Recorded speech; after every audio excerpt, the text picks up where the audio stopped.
Good morning, good afternoon, and good evening. It's another episode of The Last Word on Rugby, and Thursday was team announcement for the Springboks, and sure, an interesting team put out by head coach Rassie Rasmus. A settled one, if I might add that. We don't have a lot of changes from the team that faced Australia in the second test in Cape Town.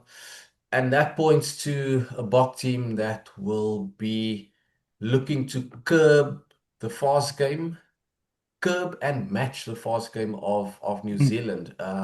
Not the traditional, yeah, the traditional bench in 5-3 and not the traditional Bok bench of yeah. 6-2 bomb squad. So Mm, joining me today, Mike Greenaway, John Goliath, guys. I don't know what you make of the team selection. I thought yeah. it's a very settled team, a very traditional Bok team where they will look to use the forwards, but then also the backs, Mm, and importantly, that kicking boot of yeah, Andre Pollard. yeah. To make matters interesting, we're not going to look at the team quite yet. We're going to speak on the inclusion of Sia Kolisi. Guys, Yeah, was it really necessary to put in an injured or a recently yeah. recovered Sia Kolisi? Yeah, look, I think the Rassie was in a bit of a pickle this week with number 8. They kind of had to get Sia going. With Jean-Luc, I mean, Jeepers, that must be the unluckiest player I know of. I mean, he got sick Yeah, before you were supposed to play the the second Aussies. test against the Wallabies. Now you're supposed to. He was supposed to play at Eden Park. He picked up a knee niggle in training. And so Rassie, I think, was sweating there. Who's going to play number 8? Sia as a fast recoverer, we know that from that how he got into the last World Cup when he should never have been there. But by hook or by crook, that Springbok loose trio now, I think, is Mm, fantastic. I mean, it is yeah. they've restored that loose trio that was so brilliant until the half of them got, or two-thirds of them got injured in that first test against the Wallabies. Mm. Peter Steff back, Sia at number 8, Marco van Staden at blindside flank there. I think it's the best Springbok loose trio they can put on the field. The breakdown we know is going to be absolutely vital. So that's two of the 4 changes. I'm thrilled to see Sia back at number 8, Peter Steff at 7. John, Yeah, it's gonna be. is it time for us to find out exactly if Sia Kolisi goes to Wasaki Naolo's doctor? With, with doctor, there's certainly some sort of ointment they are they are putting on his knees to get him right. And I think, as Mike said, he was brilliant in number 8 in that first 20 minutes against Australia. It was also the most fluent Bok period which we've seen over the last this season, where in that first 20 minutes they were just Yeah. unbelievable. The weather is looking quite bad for Mm. Eden Park. It's a high of 14, 85% rain predicted for the match. So, and that's the reason also why I think they decided to go with a 5-3.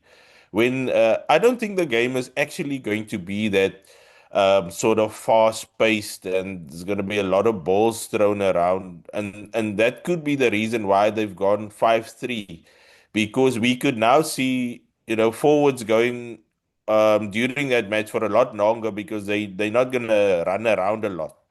If that is maybe the case, why they've gone for the extra back.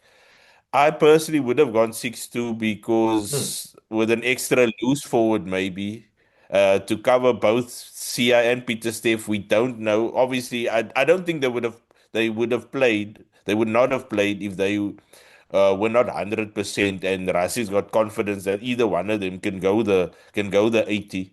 But obviously there's a Kwagga on the bench, who I love off the bench, because I think his biggest impact for me is when he comes off the bench in that last 20 minutes, because it gives you so much energy. So loose trio wise, I'm really happy with.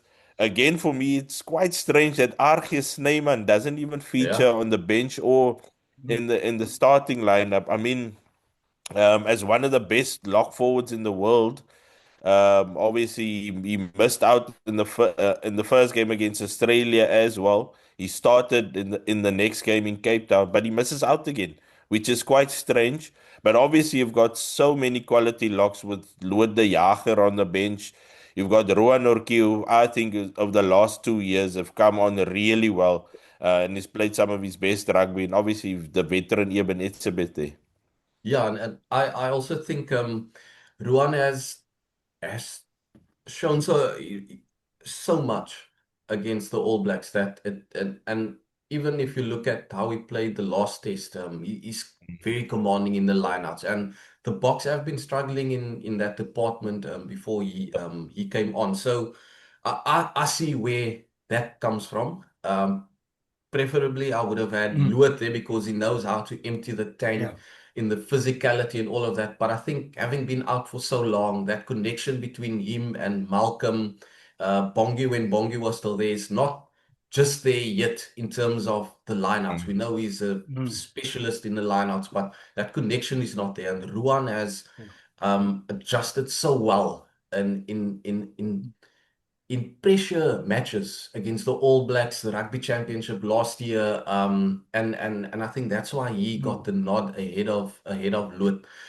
Mike, another Yeah. interesting selection. Ethan Hook on the bench, a Sharks boy, Yeah. and he can cover a couple of positions. I know Yeah. Rassie said he would maybe focus on maybe just one, but he's there for versatility. Yeah. Yeah, and what is interesting is I remember very clearly Rassie telling us before that first test against Australia at Ellis Park, he said that his team already had been selected for the second test in Cape Town, and he Mm, mentioned a couple of guys who were going to start. He said Ethan is going to get a run in Cape Town. But if we lose, we might have to just change things up a bit. And of course, they lost. And Ethan, who was supposed to have his start in Cape Town, lost out. So it's good to see him now involved in this.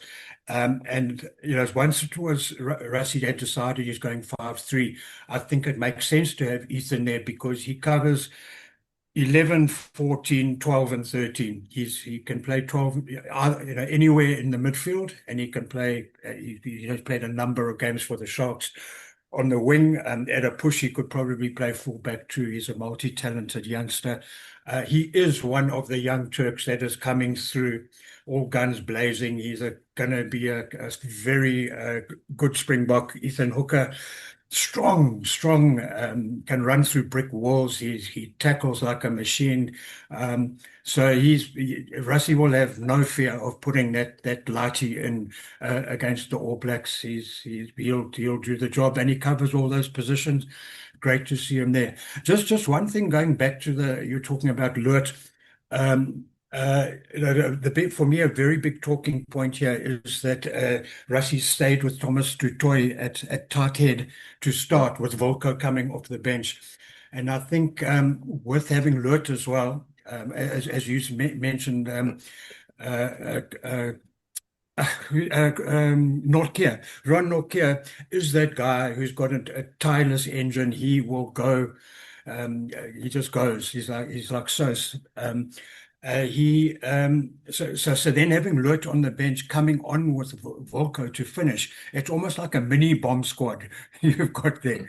I mean, so Rassie's looking to finish very strongly in the set pieces, with having that Volko Lut combination coming on. It's also, I agree with you, Mike. I think the scrum is actually some area in the second half they are definitely going to target Mm.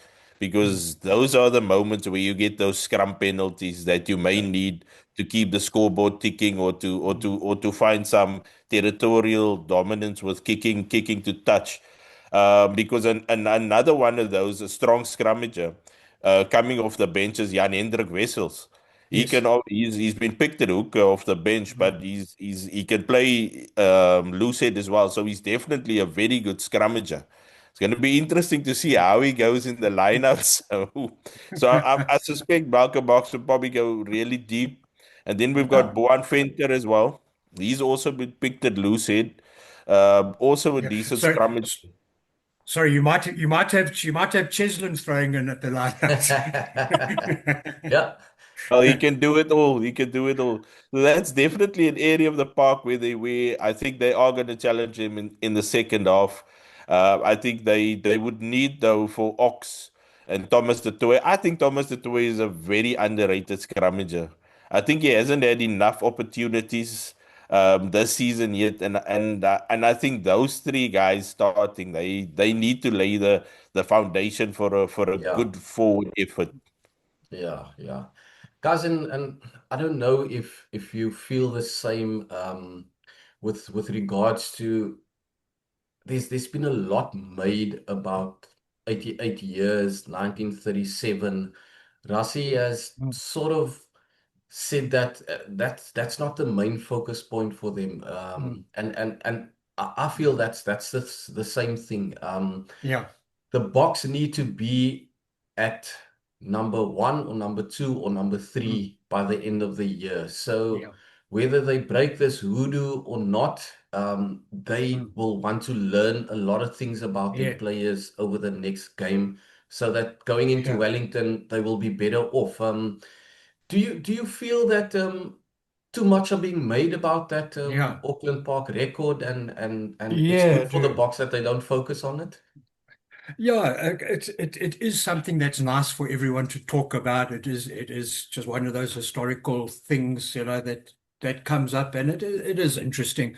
But yes, yeah, I'll put this to you. This Springbok 23 that is going to Eden Park, I think possibly Willie has played at Eden Park, possibly Eben. I mean, we're looking at who of this 23 was playing in 2013, which was the Yeah. last time the Springboks played It's at Eden Park. Eben and Sia. Eben Could and have been Sia, Eben yeah, and the Sia. only two Possibly guys Eben, yeah. under Yeah. Ineke Meyer. But the point is, how can you be afraid of a venue that you've never played at? I mean, it's not like these guys have gone there and 100%. got hiding after hiding after hiding. They haven't played there. Yeah. So, And yeah, I do and think and too much is made of this voodoo. And Rassie was on. Yeah, go for it. no, I'm saying that the Springboks have also beaten the All Blacks 4 games in a row. Yeah. Hasn't been in New Yeah, Zealand yeah, though. I think they got a bit of a yeah, hiding the last time out in New yeah, Zealand before yeah. 2023 And World Cup. But I think this cloak of invincibility that the All Blacks have had, mm, say between that period 2011 to yeah, uh, just past 2015, that I think that is gone. So you go there Definitely. now confident, thinking you can yeah. do the job. And just if I can play a little bit of devil's advocate here as well, um, the reason why these current guys have played so little at Eden Park is it because it seems that New Zealand has been trying to keep the Springboks away Yeah. from Eden Park to protect to protect their record. I Definitely. mean, the Springboks keep when they go to Auckland, they play in North Harbour and Albany and Mount Albany, Smart, yeah. but not at Eden Park. Maybe they're afraid of losing the record. Yeah, they played Yeah, Wellington. They played Wellington the last couple all of the games. time. Yeah. So yeah, there is something to be said for that. I think though, it was about maybe selling out tickets. The whole hype about it last Mm, year. But I think for a guy like Rassie, he would have targeted this game because these are the things that he likes. Because if you beat them at Eden Park, it also gives you a psychological 100%. advantage yeah. in terms of heading to a next World Cup. Not even heading to a next World Cup, heading to next year's series between the two teams. Mm, There'll be a three-test series, a proper tour next year. So he's all about the psychological advantage. We saw that before 2019, where they had to go and get something in Wellington. In 2018, they targeted the game in Wellington, which they won. So I think for him, he would have targeted this one because it's if you beat the All Blacks at Eden Park for the first time since 1994, that gives you a massive, massive psychological boost.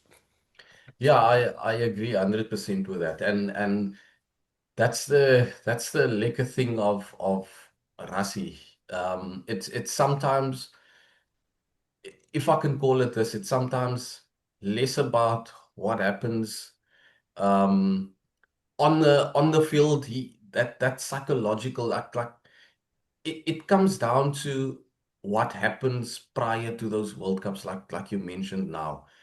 Losing a game here and there, yes, give teams false confidence in terms of losing a game here and there, but then getting a significant psychological blow over one of their opponents ahead of a World Cup. I think that's a big part of Yeah. how Rassie does things with the box.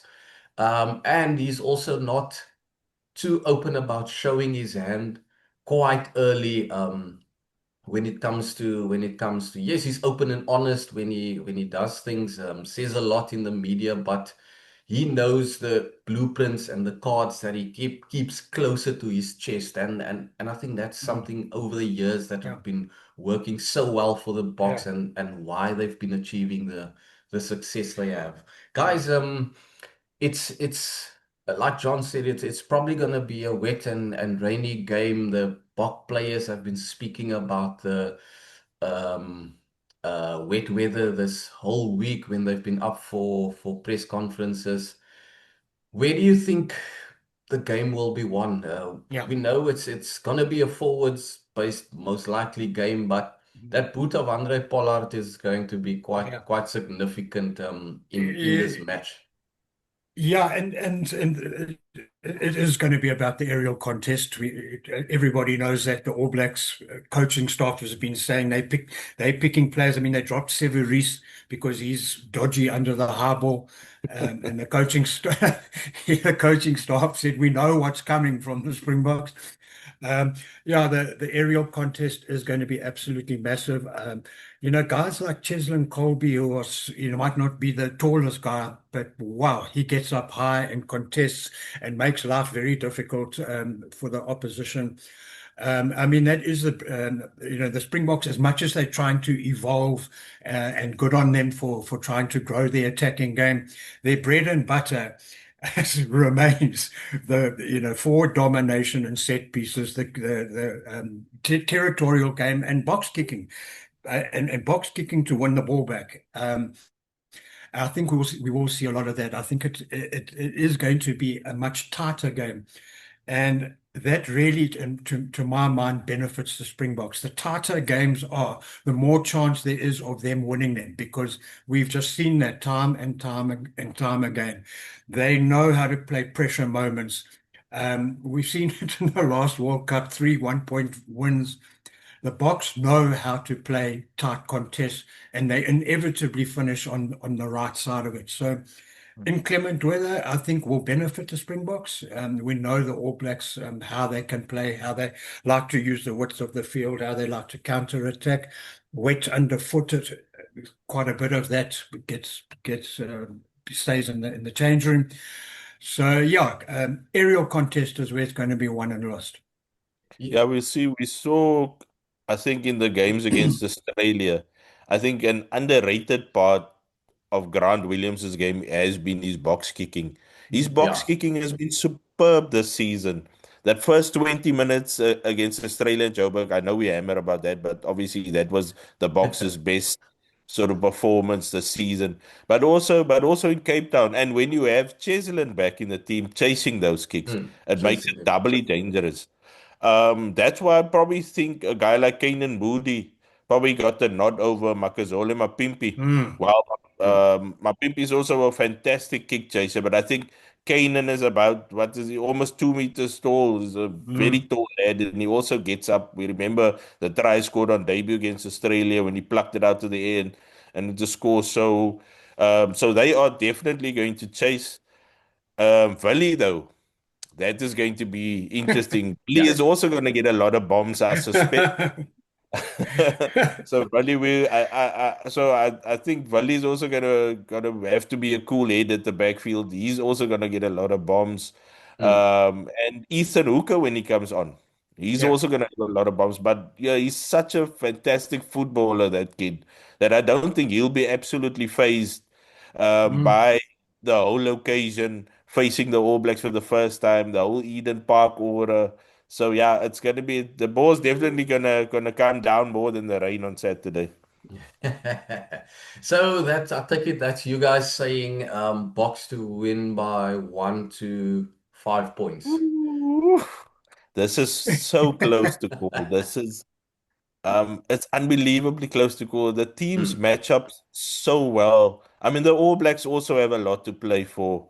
they do. Besides being a Rugby Championship points on the at stake, it's Adi Sevilla's 100th game. Yeah. They will that's going to be a big factor. They will be up for that because he's been such a great servant, such a superstar rugby player. They would want to sort of give him the greatest 100th test. There's also pride. The All Blacks have lost to the Boks for the last 4 games. The World Yeah. Cup final is still fresh in everybody's memory. It's so close to call, but we but let's go with the Boks. I'm gonna go with the Boks, but Yeah. yeah, three 3 to 5. That is gonna be a humding. We've all been looking forward to this test for the last since it's been announced. So it's gonna be a humdinger. Yeah. Okay. So I remember there was a fantastic Australian reporter called Spiro Zavos many years ago. I don't know if you remember him, John. He was like one of the best rugby writers in Australia, and Yeah. he was often when he was asked, "What do you think the score is going to be on Saturday?" He says, "I don't know. That's why we have a game." And this is one of those where anyone who can predict a score with any assurity is kidding themselves. I mean, yeah, it's I'm with you, Leighton. 1 to 5 points in this game. Who will be on the right side of those 1 to 5 points is a toss of the coin for me. I just hope it falls on the Springbok side. Yeah, quite interesting. 2 weekends ago against Argentina, it was, if I recall correctly, it was Cody Taylor's 100th game. Yeah, He became the 14th. Yeah, I think Audie will become the 15th. And Cody was the first out of that 14 guys to lose his 100th test in a Wow. New Zealand jersey. So the Boks will be hoping that Hoodoo carries on to Audie's Audie's game as well. But we know with New Zealand, lightning doesn't really strike twice in the same place when it comes to things like that. But we look forward to that duel. Another spectacular game could be produced on Saturday morning. But guys, more importantly, another South African team, the one that's been spoken a lot about for the last couple of weekends, the Springbok women against France.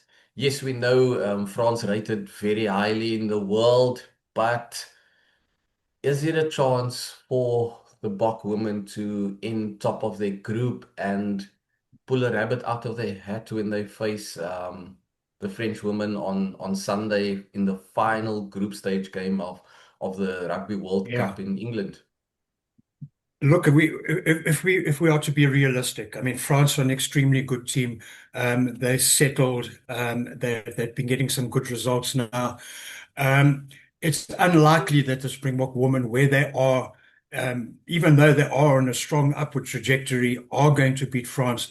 I think the most important thing is that the Springbok women back up their performance. I mean, that brilliant performance against Italy. They must now back it up with another exceptional performance, even if it doesn't mean they win the game. But you know, now that the tears have stopped and the dancing is over, they must now. And I'm sure Swace is pushing all the right buttons. They got to pull their socks back up, roll their sleeves up, and deliver another quality performance. And if that's good enough to beat France, it's great. But at least back it up to confirm that they're on that upward trajectory to climb up the top 10 in world rugby. I think that's the most important thing. Back it up. I I actually think, Mike, that they are going to rest quite a few players from Yeah, the game against Italy. that's a good Uh, point. Because I think there was a lot of sore bodies after that Mm. game. Yeah, yeah. We saw Aziza Hele Mm. going off there, whatever sore quad. So I suspect they are actually going to sort of give a lot of the fringe players a go in this one. Maybe I think they've probably accepted that, look here, we're putting all our eggs in one basket, and that's the Mm. Yeah. quarterfinal basket, Mm. rather than maybe having a go, good finish first. Um, but I mean, this is a very strong French team. Mm. So you could then have these ladies playing three tough tests in a row, which they don't often do. Mm. Exactly. Yeah. Um, Good point. so I suspect that we might see a couple of new faces, or the French players maybe being selected. Get through this game. Also have a good go. Definitely try and win. Have a good go, but all eggs in one basket, and that's probably going to be against a quarterfinal game against Mm. New Zealand's Black Ferns. Yeah. Yeah, and I'm very much with you on that. It's a great opportunity to give the first choice players a proper rest. I mean, the emotional Libby Janse van Rensburg took a shiner. She's got a shine on the forehead after knocking a tackle. So maybe an opportunity to rest them, and maybe for Sways just to come up with a little bit of creativity there and have the fringe players give it a real go. See if they can play that exciting running rugby that they dished up in a couple of games previously this year, and just see how that balances out against that tight Yeah. games that they have been winning. I would hope for Yeah. something like that, and to also just allow some of the Mm. the girls to express themselves while wrapping Mm. the main players that will Yeah. be playing in that quarterfinal in cotton wool,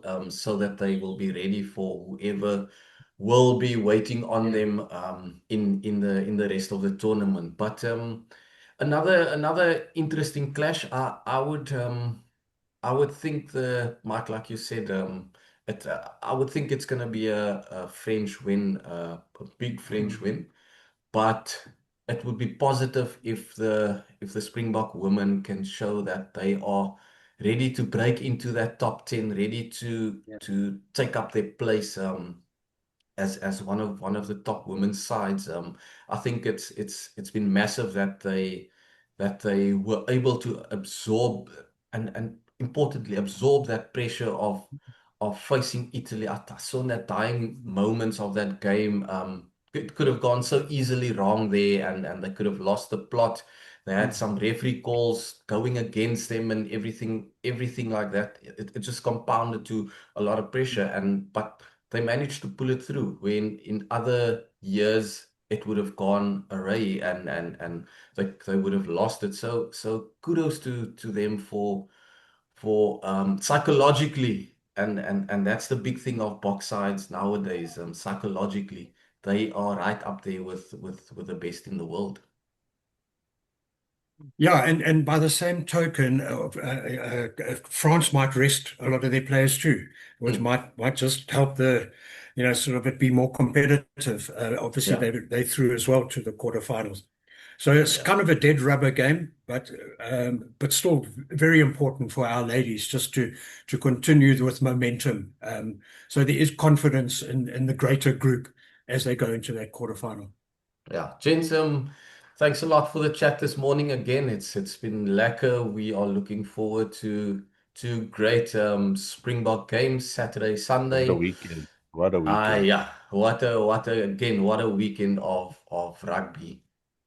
You've been tuned into another episode of The Last Word on Rugby. Please share this video, like it, and don't forget to subscribe to our channel, The Clutch, where we will look to bring you everything rugby related in South Africa. Guys, Mike, John, enjoy the weekend. We've got some interesting rugby games coming up, but I'm sure we're gonna have some more interesting things to chat about next week. Thanks, cheers. Yeah. Cheers, guys. Bye.